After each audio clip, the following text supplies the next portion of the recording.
Hello students, how are you? Yesterday we have seen the different types of thermometer to measure temperature. Now in this video we are going to see transfer of heat. Now all of you might be knowing that the heat flows from one object to another, so its direction is from a hotter object to a colder object. Okay, so heat always flows from a hotter object to a colder object till both the objects attain the same temperature, right? So this transfer of heat from one object to another can take place in three different ways: conduction, convection and radiation. These are the three different modes of transfer of heat.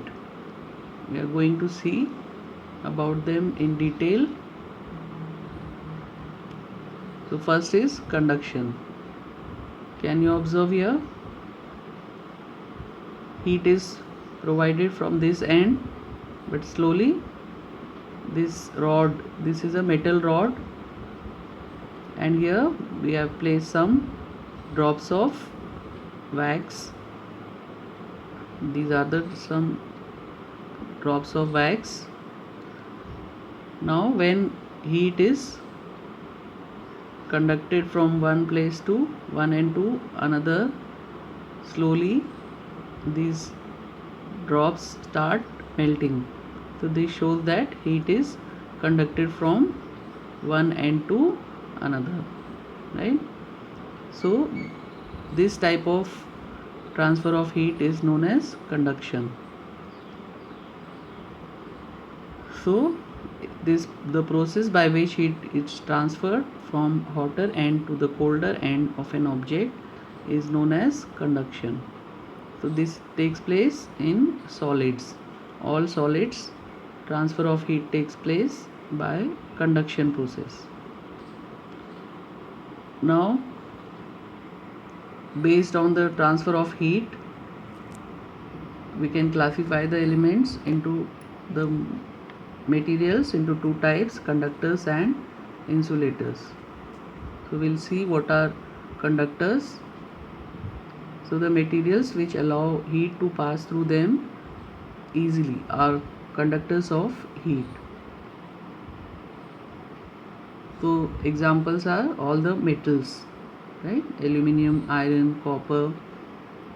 And the materials which do not allow heat to pass through them easily are poor conductors of heat.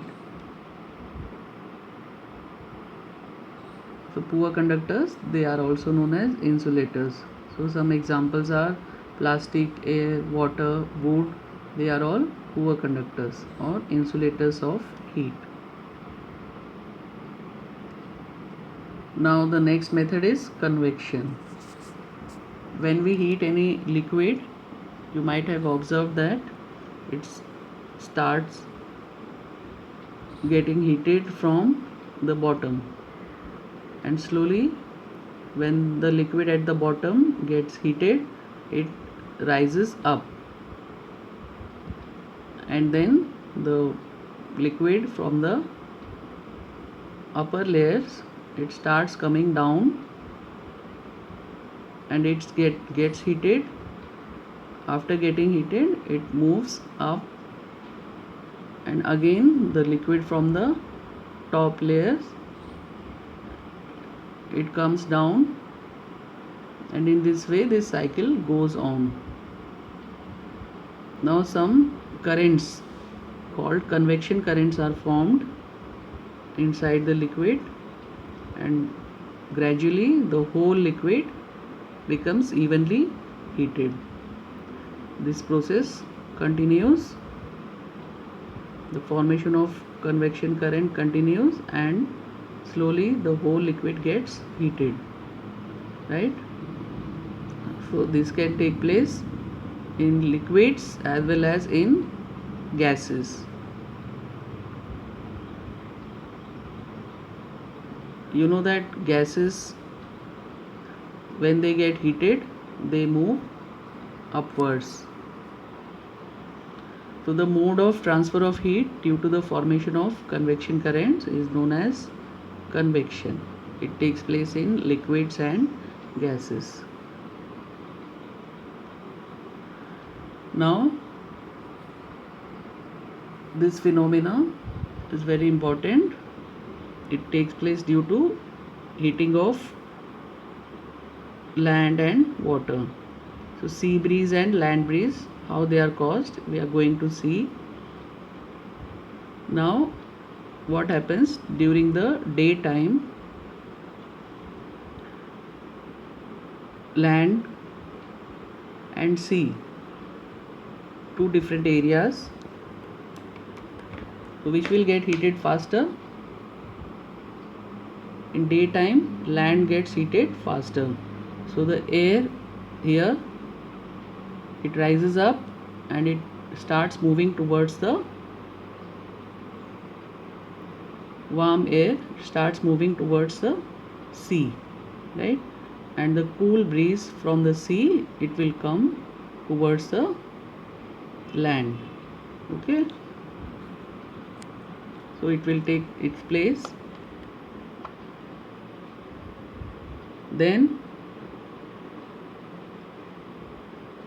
during the, so this is called sea breeze, cool breeze from the sea. So during the daytime there is a very cool breeze around the sea, coastal areas, in the coastal areas, right? So what will happen during the night time? We see this process. During the day, the land gets heated faster than water, so the air over the land becomes hotter and rises up. Okay, so the cooler air from the sea rushes in towards the land to take its place. The warm air from the land moves towards the sea to complete the cycle. The air from the sea is called the sea breeze. So the people who live near the coastal areas, the houses are made so that they face the sea, so that they can have cool sea breeze during the daytime. Now next is the land breeze. How? Again, during the night time, what happens? Water and land, so which will get cooler faster? Land will get cooler faster.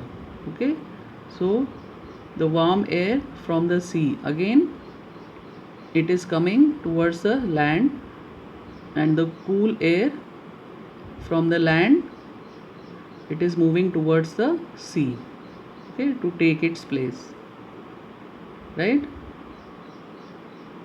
So land breeze takes place during the night time from land to sea.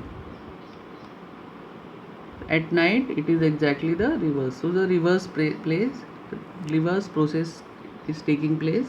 The water cools down more slowly than the land, so the cool air from the land moves towards the sea. This is called land breeze. Okay, I hope it is clear. Now the third process is radiation, the mode of transfer of heat in which no medium is required. So in radiation, no medium is required, right? So the heat of the sun comes to earth by the process of radiation, because there is no medium between space, in the space between air and between the earth and the sun. Some places are there where no medium is present, so this radiation takes place. Now here we can see all the process together. So heat is provided, this metal gets heated, so this is conduction, right? And due to the heat of the metal, the liquid inside gets heated due to convection, and the air around this fire also gets heated, and this is due to radiation, right? So all the three process together.